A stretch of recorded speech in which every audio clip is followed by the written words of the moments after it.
follow. Makanya dia tumbuh, makanya Tuhan itu pakai, makanya Tuhan itu angkat dia, makanya dia itu jadi didikannya.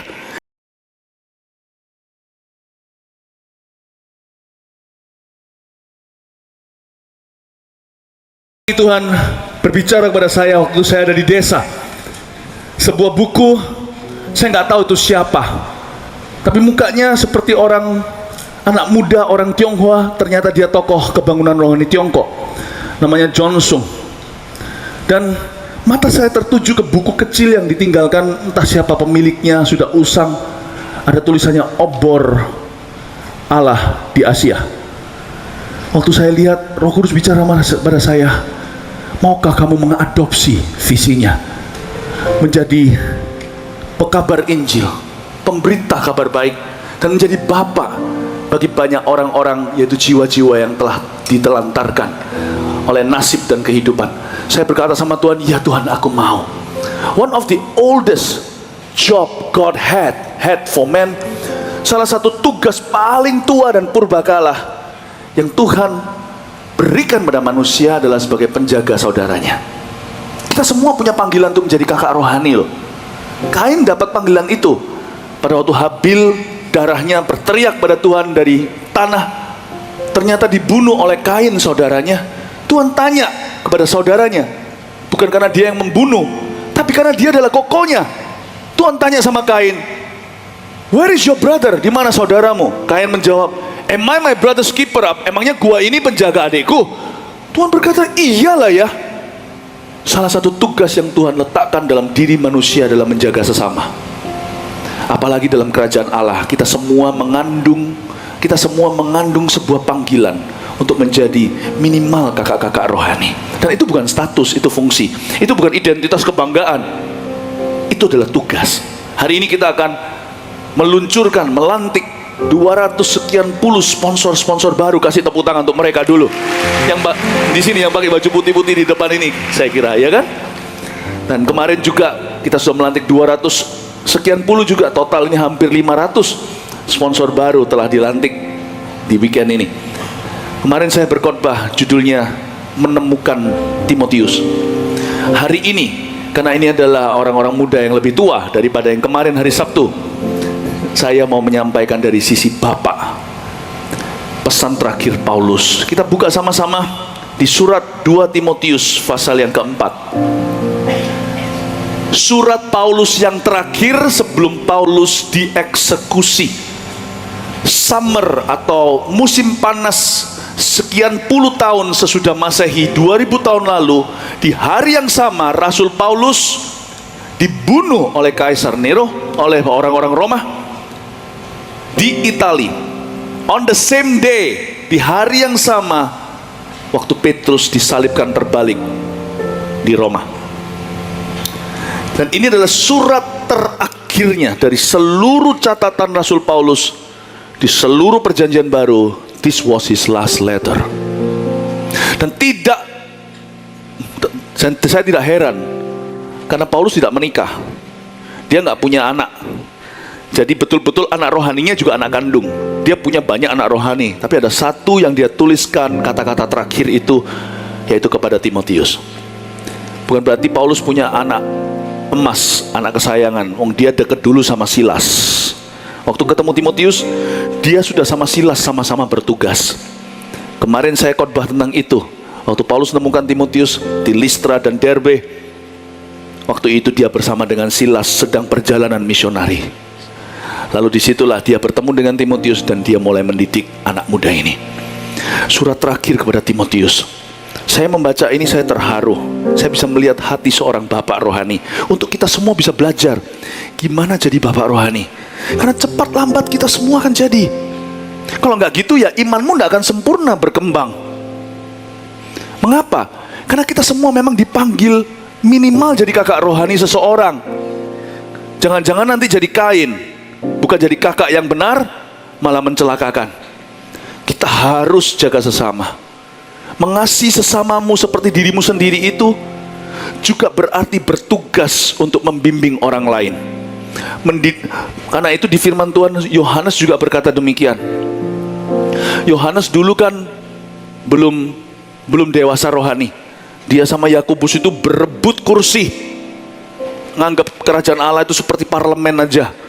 Malah suruh mamanya yang ngomong sama Tuhan Yesus, boleh nggak putraku dua ini, satu di kanan dan satu kiri, nanti kalau Yesus engkau sudah bertata di kerajaan yang baru. Yesus berkata, posisi ini Bapa yang tahu, tapi siapa yang mau bertata dengan aku, dia harus melayani bersama dengan aku. Bahkan dia harus menderita dan mati. Dapatkah mereka meminum cawan yang kuminum, yaitu cawan penderitaan? Lalu Yesus berkata, ya sebenarnya mereka dapat, karena Yakobus nantinya akan mati. Pada waktu di Kisah Para Rasul, dialah rasul pertama yang dibunuh. Yohanes tidak mati, tapi mati tua dia, tidak mati martir. Tapi dia juga mengalami berbagai macam penderitaan, termasuk diasingkan di Pulau Patmos. Lalu Yohanes ini menulis dalam suratnya ketika dia sudah tua, sudah manula, usia sudah dekat dengan 100 tahun. Dia tulis, hai anak-anak, tahukah bahwa dosamu sudah diampuni? Hai anak-anak muda, kamu tuh kuat, karena kamu mengalahkan iblis dengan firman Allah. Hai bapak-bapak, karena kamu mengenal Allah. Yohanes bukan lagi membedakan usia berdasarkan Eagle Kids, AOG, dan kebaktian umum Pro M atau apa. Dia bicara tentang jenjang rohani. Kalau kalian baca, kalau kita baca di surat Yohanes itu, jenjang rohani itu sebagai berikut. Kita semua mulai dengan orok atau bayi. Kalau di sini ada yang belum dibaptis contohnya, belum pernah terima Tuhan. Anda ke gereja berkali-kali, sudah dekat dengan kerajaan Allah, tapi belum pernah ngambil keputusan. Ambil keputusan hari ini, aku mau terima Yesus. Saya lakukan itu 27 tahun yang lalu. Padahal dari kecil saya on and off, kadang datang, kadang enggak ke gereja. Tapi kita harus mengambil keputusan supaya kita jadi anak Tuhan. Lahir baru bukan? Oleh firman, oleh kuasa Roh Kudus. Tapi kita harus buka pintu. Yesus gak pernah memaksa untuk menerobos masuk. Kita harus undang dia masuk dalam hati kita. Kita akan terima pengampunan dosa, dan kita akan hidup selama-lamanya. Lalu setelah itu gak boleh berhenti sampai anak kecil. Kita harus beranjak menjadi anak-anak muda. Kita harus mulai kenal firman. Di sini kita ikut My Spiritual Journey, kelas-kelas dasar, MSJ 1, 2, 3, dan seterusnya.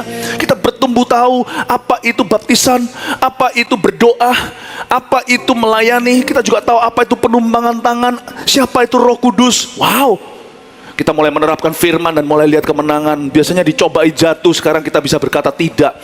Biasanya kalau kita itu mudah marah, sekarang bisa punya penguasaan diri yang lebih baik. Gak cukup situ.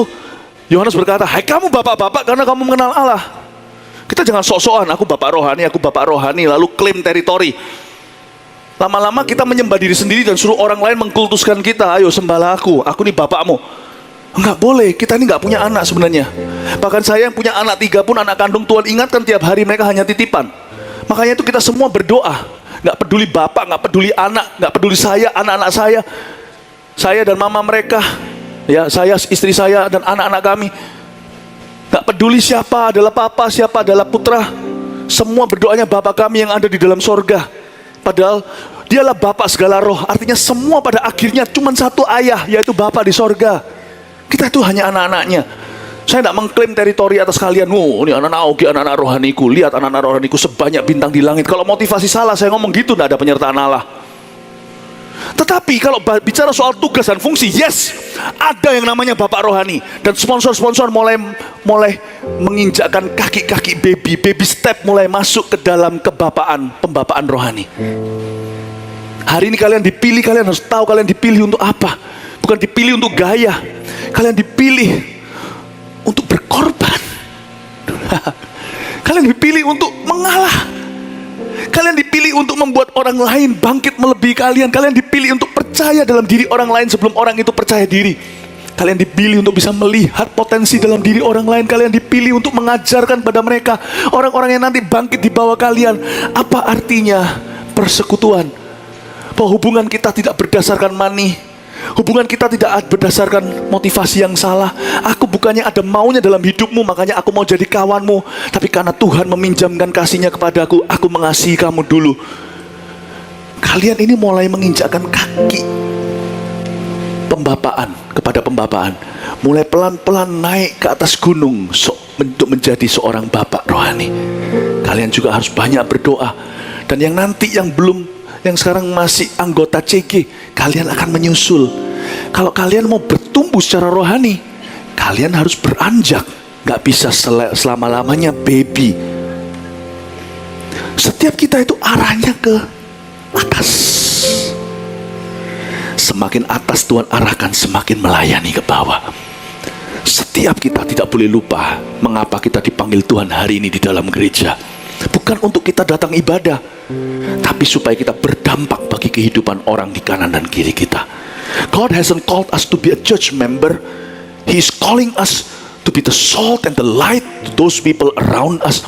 Tuhan tidak pernah memanggil kita untuk menjadi seorang anggota gereja. Tuhan memanggil kita untuk menjadi terang dan garam di dunia. Yang percaya katakan amin. Ada jenjang dan kalian harus semua ke sana. Yang sudah mendahului kalian namanya CGL, ketua cell group kita, ketua connect group, tetap akan beranjak terus. Dimana kalau gereja kita menjadi 1 juta murid, kalau kalian tidak, kalau selamanya jadi CGL, kalau kalian sukses, CG kalian melahirkan, cepat lambat kalian akan jadi coach. Dari coach kalian akan jadi TL dan sebagainya. Gak semuanya jadi full timer tapinya. Kalian harus beranjak. Jenjang itu ada. Dan cepat lambat setiap Timotius, dengar ini, akan jadi Paulus. Yes, I'm seeing thousands of Pauls, thousands of apostles being prepared. Saya melihat ribuan Rasul Paulus sedang Tuhan persiapkan. Cepat lambat, hai Timotius, setiap Timotius akan menjadi Paulus. Kalau enggak berarti Paulusnya gagal. Amin. Dan setiap Paulus harus melahirkan Timotius. Nah, kita pelajari ini ya. Belum lagi tadi sedikit ini sebelum saya kesini. Saya barusan ini langsung rush dari barat, GMS Barat, yang kebaktian di Pakuwon, The Pearl, gedungnya besar tapi nggak cukup besar untuk GMS. Tadi waktu saya khotbah, saya kasih mereka preview. Saya beritahu sama mereka, anak-anak muda di barat, beritahu semua, sebarkan kabar di seluruh wilayah barat Surabaya. Jangan kemana-mana, nantikan kedatangan Army of God. Saya bilang nanti akan ada AOG di Surabaya Barat. Itu yang tepuk tangan meriah kayak gini. Wow, anak-anak muda. Tadi ya saya terharu karena tempat itu penuh. Datang on time jam 10, jemaat yang datang on time sudah tidak punya overflow 2. Overflow-nya 2. Overflow luar, overflow pergi di dekat restoran di luar sana. Entah, saya kurang ngerti mall, saya kurang paham, saya kurang familiar dengan mallnya. Tapi ada satu tempat dekat restoran itu dibook untuk overflow 2, itu on time sudah nggak ada. Jadi saya terpaksa beritahu, sini yang usia AOG, belum ada AOG. Kalau mereka orang AOG, mereka sekarang sudah di AOG. Mereka nggak ada, mereka campur baur di kebaktian umum. Lalu saya bilang, sini yang usia AOG. Saya nggak panggil siapa yang AOG, bukan AOG. Saya bilang, siapa yang usia AOG, maju ke depan, duduk di lantai, duduklah anak-anak muda. Mukanya kayak kalian persis, lucu-lucu, lugu-lugu, mau dijadikan korban. Padahal mereka datang lebih awal, ada yang datang 8:30. Padahal kebaktian masih jam 10. Tapi mereka akhirnya harus ngalah kursi untuk uncle and auntie. Majulah ke depan sini, saya lihat mereka langsung jatuh cinta saya. Tadi saya lihat mereka tuh langsung jatuh cinta. Itu ujung sampai ujung anak muda. Sampai di lorong-lorong itu anak muda. Saya sampai jatuh cinta. Saya bilang, tunggu ya, kalian tunggu ya. Apalagi kalian yang belum punya jodoh, tunggu, nantikan saja. Nanti ya kalau ada AOG di sini, orang muda mulai masuk semua ke gereja, pilihanmu lebih banyak dan luas senantiasa. Oh haleluya. Setiap kalian harus jadi Paulus. Barat menunggu, kota-kota lain menunggu. Setiap kalian harus jadi Paulus. 500 sponsor kurang. Ya, kita mulai dengan 5 roti 2 ikan. Kita mulai dengan ini dulu. Tahu nggak Tuhan mau menyelamatkan generasimu? Tuhan butuh Paulus. Tuhan akan mengubah Paulus itu dari dua sumber. Entah dia mengubah Paulus dari Saulus, si penganiaya gereja, si pembunuh itu. Jadi di luar sana masih ada anak muda yang akan Tuhan transformasi dari pendosa menjadi hamba Tuhan, menjadi hamba Allah. Tapi Tuhan juga bisa bikin Paulus dari Timotius. Kemarin saya khotbahkan, Timotius itu mulainya malu-malu, dia itu suka minder orangnya. Teman-teman, adik-adikmu AOG Teens telah belajar dari firman Allah. Mengapa dia minder? Karena papanya Yunani, mamanya Yahudi. Ini kawinnya adalah kawin gak legal di Israel. Mungkinkah ada anak muda yang minder karena latar belakangnya dia adalah bayi yang dilahirkan atau dikandung di luar nikah? Kita Kita semua punya cacat celah, masa lalu kurang baik atau apa. Timotius juga. Tapi Timotius berubah dari orang yang pemalu, minder, tertuduh, menjadi seorang hamba Tuhan, menjadi seorang pekabar Injil ternama di gereja mula-mula, menjadi seorang evangelis, menjadi seorang revivalist, membawa kebangunan rohani, menjadi seorang asisten luar biasa bagi Paulus. Jadi Paulus kalau datang satu tempat, dia pergi, dia tinggalkan Timotius di situ, atau kalau dia pergi, dia panggil Timotius ke sana supaya tempat itu nggak bolong, nggak kosong. Karena zaman dulu kan belum ada WA, zaman dulu belum ada FaceTime, jadi harus ada orang secara fisik di situ, nggak ada live streaming. Dan Timotius jaga, dan suatu hari Tuhan berkati dia punya pelayanan. Dia mengembalakan gereja ternama di zaman purbakalan, gereja Efesus namanya. Dan sejarah gereja mencatat jemaat Timotius 60.000 jiwa. Si pemalu itu. Tuhan bisa bikin Paulus dari Saulus. Saulus itu orang yang sama ya, jangan bingung kalau di sini nggak pernah baca Alkitab. Dia itu dibaptis lalu diganti namanya jadi Paulus supaya lahir baru, supaya dia ada tanda bahwa dia sudah dilahirkan. Dia itulah tonya Paulus. Kalau kita lahirkan ada tanda lahir di sini, teman saya ada tanda lahir di sini. Tanda lahir saya itu di kaki sini, saya buka rahasia. Ya, tonya Paulus itu yaitu ubah namanya. Dia dari Saulus menjadi Paulus karena dia tidak suka dengan nama itu, mengingatkan dia dulu pembunuh. Tuhan bisa mengubah, menjadikan Paulus dari Saulus. Tapi Tuhan juga bisa jadikan Paulus dari Timotius. Timotius ini anak baik, dia nggak pernah rusak, cuman malu-malu tertuduh gitu aja loh. Ini orang yang nggak percaya diri banget, aku ini gagap, nggak bisa, aku ini muda, bla bla bla. Tuhan juga bisa ubah seorang Timotius jadi Paulus, karena terakhir Timotius sama hebatnya dengan Paulus. I pray that you will all rise to greatness. Semua harus kan terjadi lewat didikan. Kita harus mendidik, kami harus mendidik kalian dengan benar. Karena itu kalau mau dididik masuk kelas ya, jangan on and off. Kalau Natal muncul AOG, Paskah juga, Jumat Agung juga. Tapi minggu demi minggu bolong-bolong, gimana ngajar, gimana didik, gimana muridkan kalau tidak komitmen. Oke? Lampu kalau terus di on off itu bahaya. Kalau jeglek terus rumahnya, lama-lama kulkasnya rusak, AC-nya akan bocor. Kenapa di sini ada banyak rohaninya bocor? Karena on and off jeglek terus, jalan 2 langkah, 2 kali minggu ketiga nggak datang. Nanti minggu keempatnya kalau ada minggu keempat, minggu satunya datang, minggu kedua nggak datang. Nggak bisa. Ikut, konsisten, komitmen. Oke? Mau jadi Paulus, jangan jalan-jalannya dari Timotius. Timotius itu setia. Timotius itu ngikut. Dia itu ngikut terus. Bahkan zaman dulu itu jauh, nggak ada pesawat terbang, nggak ada. Mendingan sekarang ini pesawat terbang domestik mahalnya bukan main berapa juta. Zaman dulu mau beli berapa miliar juga nggak ada pesawat terbang, nggak ada kereta api. Jadi jauh, tapi lihat ya, sekalipun jauh, Timotius itu ngikut, follow. Makanya dia tumbuh, makanya Tuhan itu pakai, makanya Tuhan itu angkat dia, makanya dia itu jadi didikannya. Sekarang kita lihat bagaimana Timotius follows dan bagaimana Paulus menjadi seorang bapak. Ya, mana tadi 2 Timotius pasal yang keempat, pesan terakhir Rasul Paulus ayat 9. Berusahalah. 2 Timotius 4 ayat 9. Berusahalah supaya segera datang kepadaku. Berhenti di situ. Follow itu ada usahanya. Kalau enggak bisa. Kalau lawan kata follow itu bahasa Surabayanya ketut. Katut. Apa itu katut itu? Nyangkut. Untuk mengikut itu harus disengaja. Pernah nggak kita coba ikut arak-arakan begini keluar kota? Kalau saya lagi setir gitu, jangan ajak bicara. Apalagi kalau di tol. Kalau setir di luar negeri contohnya, itu jalan cepat, lalu truk dan sebagainya, saya harus perhatian dengan mobil yang saya ikuti karena saya nggak punya GPS-nya. Dialah GPS saya. Seringkali saya itu akan ketinggalan kalau disalip mobil 1, 2, macet segalanya, belok kanan kiri susah. Follow itu butuh konsentrasi, butuh fokus, butuh dari jarak dekat, dan butuh usaha. Kalau ada usaha, kalau ada keinginan, pasti ada jalan. Karena itu Paulus berkata dengan sangat profetik, dalam hubungan pembapaan harus ada usaha 2 sisi. Yang satu selalu usaha untuk mengajak, yang satu lagi selalu usaha untuk mengikuti. Kalau tidak, arus akan memisahkan mereka berdua. Karena dunia selalu tidak ramah. Berusahalah supaya segera datang kepadaku, kata Paulus kepada Timotius. Ini lewat surat. Cepat datang ke saya ya. Berusahalah untuk datang kepadaku.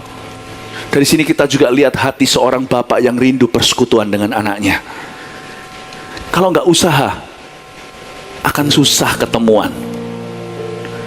Zaman ini, kalau kita tidak berusaha, akan susah dimuridkan. Untuk pemuridan terjadi, harus ada usaha dari dua sisi. Harus disengaja dari gurunya. Dia harus sengaja mengajar.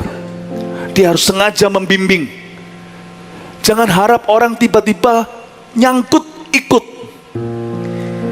Anda harus tawarkan, ayo ikut ke CG, ayo ikut bimbingan kami, ayo datang AOG. Ambil inisiatif untuk ajar.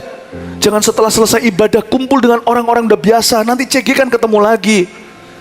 Tapi kalau seperti ini kan lagi lautan manusia.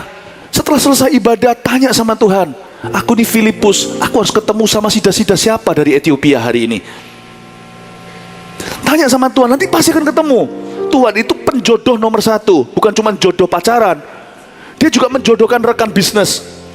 Dia kan juga menjodohkan, kalau bukan karena kita dijodohkan, hari ini kita nggak ketemuan. Hari ini kita bisa ibadah sama-sama, itu ada ceritanya. Si ini dulu diajak siapa, si ini kebetulan terus nyasar datang kemari, yang ini tiba-tiba di kampus ada anak AOG dan sebagainya. Itu dijodohkan sama Tuhan. Kenapa tidak kita sengaja tiap minggu minta dijodohkan dengan seorang yang baru? Supaya welcome home itu nggak cuma disebutkan welcome home, karena orang nggak akan tinggal dengan yel-yel. Orang hanya akan nyangkut kalau ada yang mengulurkan tangan. Harus ada personal touch. Berapa banyak orang sih ketika dikasih brosur di jalanan, itu pun dikasih banyak-banyak karena orangnya kadang-kadang mau cepet pulang kerja.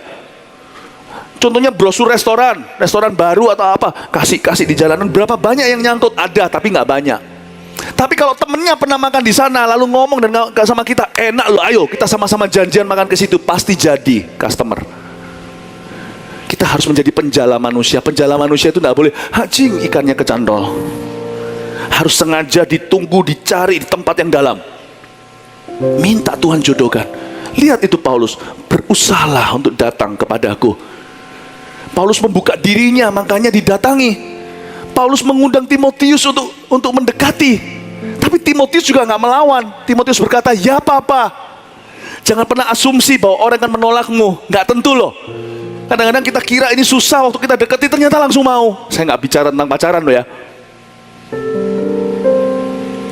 Ada orang yang merasa kalau kita kadang-kadang merasa asumsi kalau orang itu saya injili pasti menolak deh. Lalu kita cuma ngomong dua kata, dia langsung menangis terima. Jangan bersandar pada pengertianmu sendiri karena seringkali salah. Tawarkan. Mungkin seperti Timotius dia akan berkata, ya Papa aku mau. Berusahalah datang. Kenapa? Karena Timotius di luar kota. Kalau dia nggak datang secara sengaja, dia juga jangan pernah pemuritan dijadikan atau ke gereja. Ke gereja itu banyak kendala. Belum ada 1000 setannya lah, 1001 setannya lagi. Hari-hari ini bukan setan sih, macet juga di luar sana. Menjelang hari raya semua orang lagi shopping, datang ke seperti ini gereja kita di tempat demikian. Susah untuk mencapai sini. Setelah selesai ini, saya langsung cabut ke sana. Utara, barat, barat, utara. Kalau nggak disengaja, nggak ketemu jemaat. Anda kalau nggak sengaja juga nggak akan datang gereja. Kalau gereja itu datang cuman kalau semuanya mengizinkan, kemungkinan Anda akan datang. Karena setan akan sangat mudah menjegal Anda. Karena 1001 roh jahat akan menghalangi Anda untuk datang ke rumah Tuhan. 1001 roh jahat akan menghalangi Anda untuk masuk pemuritan. Karena setan tahu kalau Anda dimuridkan, matilah mereka. Berarti semua potensi ilahimu akan muncul semua, akan dikelola. Pemuritan harus sengaja. Katakan pemuritan harus disengaja. Dari dua sisi ya, yang muridkan harus sengaja, yang mau dimuridkan harus sengaja. Dua-dua cari ketemu di tengah. Amin. Sekarang kita lihat apa yang terjadi dengan murid-murid Paulus, sebagian dia sebut di sini. Karena Demas telah mencintai dunia ini dan meninggalkan aku. Itu kan saya beritahu apa? Dunia nggak ramah. Dunia ini anti Yesus. Nanti suatu hari orangnya akan muncul namanya antikristus. Zaman ini nggak gampang untuk cinta Tuhan. Karena semua produk setan 1001 macam di luar sana pasaran, Semua menawarkan untuk jauh dari Tuhan. Media, segala. Mana lebih gampang? Berdoa atau tidak berdoa sebelum makan di sekolah? Kita merem gini aja loh, mau berdoa makan aja. Mau berdoa makan aja. Itu aja susah, kerasa kayak segala sesuatu sekeliling kita itu intimidasi. Belum lagi kalau daging kita nggak kuat, kita merasa malu berdoa di depan orang. Belum lagi ada orang-orang yang lugu, waiter yang nggak ngerti. Sudah semuanya doa gini, padahal udah jelas doa loh, Pak acarnya. Teh manis, teh manis. Lebih nggak gampang. Itulah sebabnya kerohanian harus disengaja. Demas pasrah, lengah dimakan dunia. Demas meninggalkan aku karena mencintai dunia. Segala kesamaan nama tiada kesengajaan. Siapa di sini namanya Demas, jadilah Demas yang berbeda. Tapi Demas mencintai dunia. Setan berhasil culik dia dari Paulus. Yang rugi Paulus atau Demas? Demas yang rugi. Demas yang rugi. Demas tidak menjadi apa-apa dalam rencana Allah loh ya. Mungkin dia bisa jadi kaya raya karena dia cinta dunia. Mungkin dia cari uang. Mungkin dia cari uang melulu. Pagi siang malam hanya banting tulang. Loh, nggak ada salahnya, kerja juga pelayanan. Tapi dia nggak imbang. Jadi Demas ini yang rugi karena iblis berhasil membuat dia jauh dari Paulus, jauh dari gereja, dan jauh dari firman Allah. Demas telah mencintai dunia dan meninggalkan aku. Ia telah berangkat ke Tesalonika. Dan dia berangkat kemanapun ada masalah. Bukan karena Demas loh ya, tapi kalau kita baca surat Tesalonika, Paulus banyak meluruskan masalah gereja di sana. Aneh ya, kenapa orang problema selalu ketemunya di tempat problema? Iya ya. Ketika seseorang tidak mau lagi dijodohkan Tuhan, hidupnya tidak mau dituntun Roh Kudus, dari mana kemana-mana dia hanya ketemu orang-orang yang seperti dirinya. Tesalonika ini ngalami masalah. Di dalamnya ada gunjang ganjing, ada sebagian orang malas, namanya orang-orang yang hidupnya itu tidak tertib, yang maunya cuma sembayang doang, tidak pernah mau bekerja. Makanya di Tesalonika Paulus menulis surat begini, kalau kamu tidak kerja, tidak usah makan. Ada judulnya kalau kalian baca di surat Tesalonika di Alkitab kita, berdoa dan bekerja. Di Tesalonika juga ada orang-orang lain yang suka beritahu, Tuhan sudah mau datang, nggak apa-apa lah kita berdosa. Ya, nggak apa-apa. Bukan Tuhan mau datang, Tuhan belum datang, nggak apa-apa lah kita berdosa dan sebagainya. Aneh ya. Si Demas itu punya masalah. Bukan berarti Demas datang ke Tesalonika lalu gerejanya jadi masalah. Bukan. Kalau gitu berarti gerejanya nggak kebal dong, berarti nggak kuat dong. Enggak. Anehnya, seorang yang kemakan gosip pasti nanti cari orang lain yang suka gosip. Aneh ya, kenapa orang yang kepahitan suka kumpul sama orang yang kepahitan? Pernah mikir nggak? Ketika kaki tidak dituntun Tuhan, biasanya langkah akan dituntun setan. Dan yang pasti setan tidak akan membawa Anda ke solusi. Dia akan membawa Anda terjerumus lebih dalam. Yang penting pokoknya jauh dari Tuhan. Demas mencintai dunia, meninggalkan aku. Sekarang dia on the way ke Tesalonika yang sedang dalam masalah. I don't want to live like that. Aku mau hidupku setiap hari dituntun Roh Kudus. Aku mau jadi murid Yesus. Paulus ini bukan sok-sokan bapak rohani, dia sendiri seorang murid Tuhan. Waktu Paulus pertama kali bertobat di Damsyik, lalu dia kan pergi, waktu itu kan di situ berkhotbah, lalu mau dibunuh, diturunkan di dalam keranjang pakai tali di tembok kota itu. Jadi Paulus turun begitu, lalu dia pergi, dibawa ke Yerusalem. Dia ke Yerusalem mau bergabung dengan murid-murid, tapi mereka semua nggak ada yang percaya kalau itu Paulus sungguhan bertobat, karena Paulus ini ditakuti karena dia suka memenjarakan orang.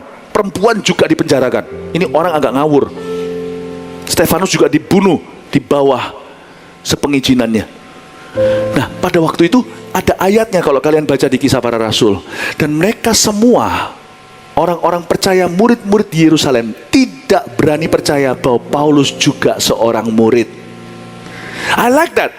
And none of them believed. They could not believe that he was also a disciple. You cannot be a father if you don't start being a disciple. Kita nggak bisa jadi seorang bapak rohani, kakak rohani kalau kita sendiri nggak dimuridkan. I am a disciple of Christ. I live a disciple life. Saya sendiri adalah murid Kristus. Saya hidup dalam pemuridan Yesus Kristus dalam hidup saya. Saya nggak boleh sembrono sembarangan. Saya tinggal di rumah itu dengan orang banyak. Anak istri saya melihat kehidupan saya, pembantu di rumah juga tahu kehidupan saya seperti apa. I live a discipled life. Hidupku dikondisikan untuk selalu dekat Kristus, karena saya berada di tengah-tengah umat percaya dan hidup saya dengan mereka berinteraksi dalam Tuhan. Anak-anak muda, mari kita sengaja untuk memuridkan dan sengaja dimuridkan. Demas pasrah, hilanglah dia. Kreskes telah pergi ke Galatia dan Titus ke Dalmatia. Nggak masalah ini, Titus, Silas, semua ini orang-orangnya Paulus. Itu ada ceritanya, itu Dalmatia. Ya, nggak cuma satu cerita, itu ada 101 cerita, 101 Dalmatians. Nggak ngerti ya sudah. Nggak, itu tidak ada hubungannya sama anjing. Titus ke Dalmatia itu untuk misi. Lihat ini, inilah lawan katanya Demas adalah Titus, Lukas, Kreskes, dan Markus. Bahkan mereka itu pergi kemanapun juga, mereka itu kemanapun juga jadi berkat. Dimanapun juga mereka bukan cuma jadi berkat, mereka juga diberkati oleh Tuhan. Berkat mereka melimpah, meningkat di dalam hadirat Tuhan. Kita mau jadi orang-orang seperti itu. Salah satu tanda bahwa seseorang itu hidupnya dan orang itu dalam murid Kristus adalah langkah kakinya dituntun oleh Tuhan. Ya Tuhan, pimpinlah langkahku, ku tak berani jalan sendiri, sertamu itulah doaku, ajarku merendahkan diri. Lagu lama sih. Menurut firman-Mu setiap hari, jadikan pelita dalam terang dan mencari domba yang sesat. Itulah kerinduan jiwaku. Mau tahu a disciple life, hidup yang dimuridkan Kristus? Lihat langkah kakinya. Makanya itu Tuhan sering menunjuk begini kan di ayat firman Tuhan, berbahagialah, how beautiful are the feet of those who bring good news. Betapa indahnya kaki orang yang membawa Injil damai sejahtera. Kita lihat ayat 11. Hanya Lukas yang tinggal dengan aku. Jemputlah Markus dan bawalah ia kemari, karena pelayanannya penting bagiku. Katakan, jemputlah Markus. Ngomongnya semua, jemputlah Markus. Markus ini siapa? Markus ini yang menjadi perdebatan antara Paulus dan Barnabas dan memisahkan mereka. Markus ini kemenakannya, nephew, ya, keponakannya Barnabas. Mereka pergi bertiga ke satu kota, tidak tahu ceritanya gimana. Markus sama dengan Demas, mencintai dunia, meninggalkan mereka di tengah-tengah perjalanan misionaris. Karena zaman dulu nggak bisa gua fly, aku terbang ya besok kembali lagi, nggak bisa. Sekali kita pergi, kalau orang itu pergi, dia nggak bisa dapat tim, karena timnya perlu berapa bulan untuk bisa sampai ke situ. Karena semuanya dengan langkah berjalan atau pakai keledai, pakai kuda pun perlu berminggu-minggu. Jadi dia merepotkan Paulus, dia sangat merugikan misi si Markus ini. Tapi dia bertobat. Memang itu sudah telat, memang Paulus dan Barnabas sudah pisah memang. Tapi Markus bertobat. Dalam pemuritan terbuka ruang baik bagi yang menjadi yang memuridkan atau dimuridkan untuk berbuat salah. Selama ada pertobatan plus pengampunan, selalu ada kesempatan lagi buat orang-orang yang baik hati. Markus ini bertobat. Lihat sekarang di ayat ini, saya acungkan jempol dua-dua untuk Paulus maupun untuk Markus. Markus ini, Paulus dirugikan setengah mati, tapi dia mengampuni. Sampai-sampai sebelum mati, dia ingat Markus. Dia nggak kepahitan. Dan bahkan dia tidak mati hati. Dia bilang gini sama Timotius, hei, tolong ya, jemput Markus. Kalau saya jadi Paulus, sudah anti sama orang ini sudah saya blacklist. Jangan pernah blacklist siapa-siapa. Kasih ruang untuk Allah bekerja.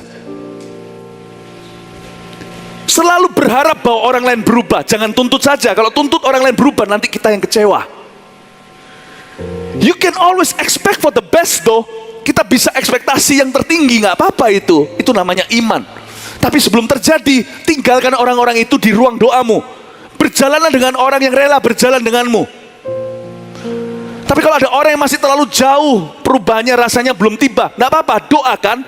Jangan blacklist mereka, tinggalkan, muridkan mereka yang mau. Nanti suatu hari kita akan terkejut gimana Tuhan bisa menjawab doa. Seperti Tuhan menjawab doanya Paulus. Markus berubah. Jemputlah Markus. pelayanannya important to me, penting bagiku. Saya acungkan jempol sama Paulus sebagai bapak rohani. Jangan sentimen dengan anak rohani manapun juga. Kalau Paulus dekat sama Timotius karena Timotius itu teachable, mudah diajar, bukan karena dia anak emas. Banyak orang salah sangka Paulus itu anak emasnya Timotius, bukan. Kenapa Timotius? Karena Timotius itu yang paling aktif mendekat. Itu loh bedanya. Cuman itu aja. Timotius itu aktif mendekat. Kalau Paulus nulis ayat yang tadi, berusaha datang padaku tuh luar kota, yang lainnya masih berbantah-bantah. Kalau Timotius langsung taruh dan langsung berangkat. Bukan karena dia anak emas, tapi karena dia yang paling mudah diajar. The most teachable child. Kalian juga sama nanti, waktu kalian mulai menganakkan rohani, memuridkan, kalian akan lihat ada berapa murid yang cepat jadi. Karena mereka konsisten dan komitmen. Dan karena mereka inisiatif. Ada berapa, dan bahkan ada yang membangkang. Demas dan Markus ini tipe yang sama, cuman bedanya Demas gak bertobat, Markus bertobat. Kalau ada yang menyusahkan kalian, ada yang bahkan meninggalkan kalian, doakan, jangan tutup pintu. Siapa tahu nanti dari 10 yang gitu, 7 akan kembali. 9 yang kembali. 1 tidak kembali, ya sudah, kebalikan daripada si orang kusta yang 1 saja yang kembali. Jangan tutup pintu. Saya acungkan jempol sama Paulus. Paulus itu hatinya besar, padahal dia dirugikan. Dia bahkan kehilangan Barnabas gara-gara itu. Tapi dia memaafkan. Tapi saya juga acungkan jempol sama Markus.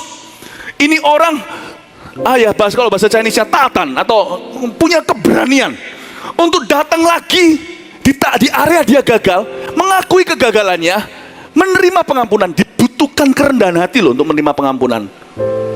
Dibutuhkan kerendahan hati untuk mengakui seseorang itu gagal. Dia pergi ke tempat dia gagal, bangkit kembali, dan dapat kesempatan lagi. Karena Markus pada akhirnya menjadi misionaris pertama di Mesir.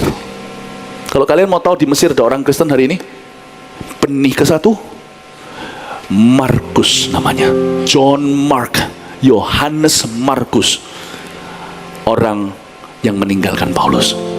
Itu misionaris. Dan kalau kalian baca Alkitab, dia punya saham 1/4 Injil, Matius, Markus, Lukas, Yohanes. Markus itu ini yang menulis kitab Injil Markus.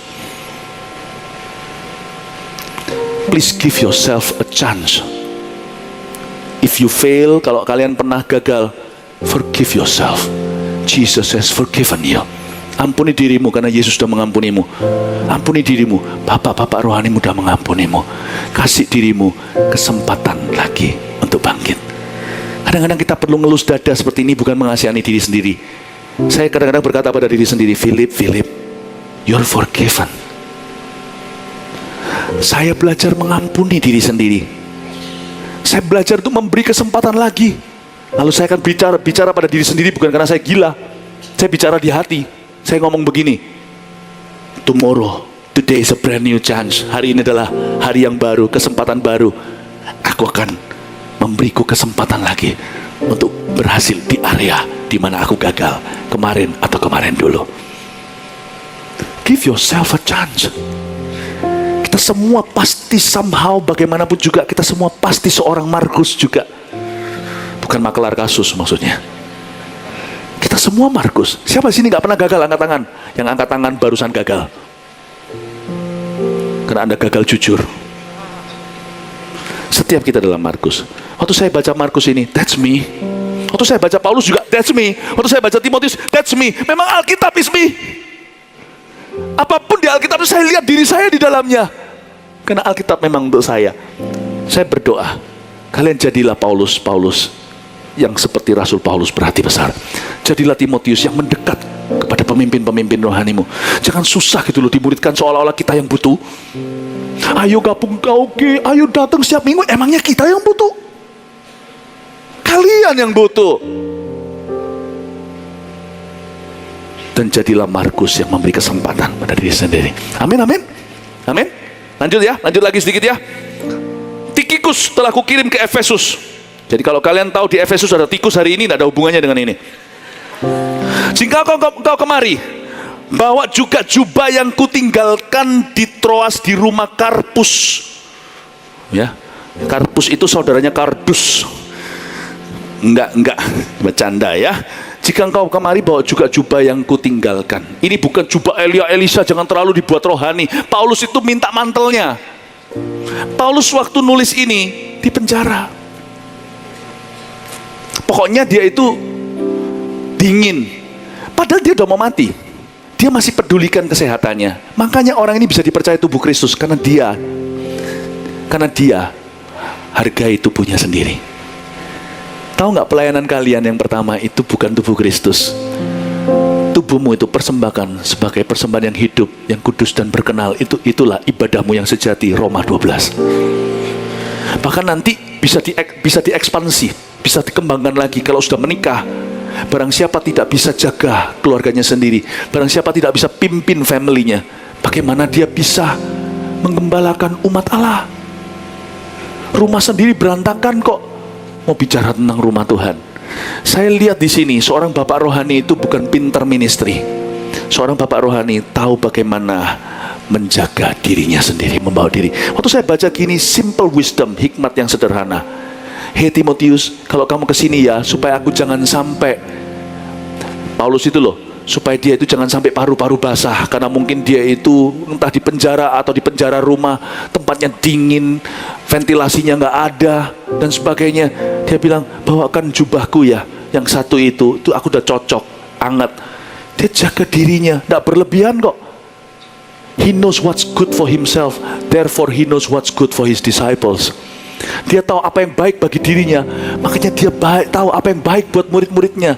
Karena itu kalian semuanya yang akan jadi pemimpin, lebih lagi kalian harus bertumbuh secara pribadi, bertumbuh rohani secara pribadi. Jangan cuman kasih visi, kasih firman, kalian sendiri kelaparan. Kalian sendiri juga harus openi diri sendiri. Kalian juga harus dapat firman, bukan untuk dikhotbahkan, tapi dapat firman untuk kalian, untuk hidup kalian sendiri. Kita dapat firman untuk kita sendiri yang kita bisa terapkan dalam hidup kita, dan kemudian juga jadi khotbah. Paham maksudnya? Seorang leader adalah seorang yang bisa take care dirinya sendiri, maka dia bisa take care orang lain. Teruslah bertumbuh secara rohani. Jangan cuman berdoa kalau membutuhkan demi pelayanan. Berdoalah, karena doa adalah nafas hidup dan pertumbuhan kalian. Bacalah firman bukan karena kalian akan memberi renungan. Bacalah firman karena kalian memang suka merenungkan firman Allah siang dan malam, supaya apapun yang diperbuat oleh hidupmu akan berhasil. Katakan amin.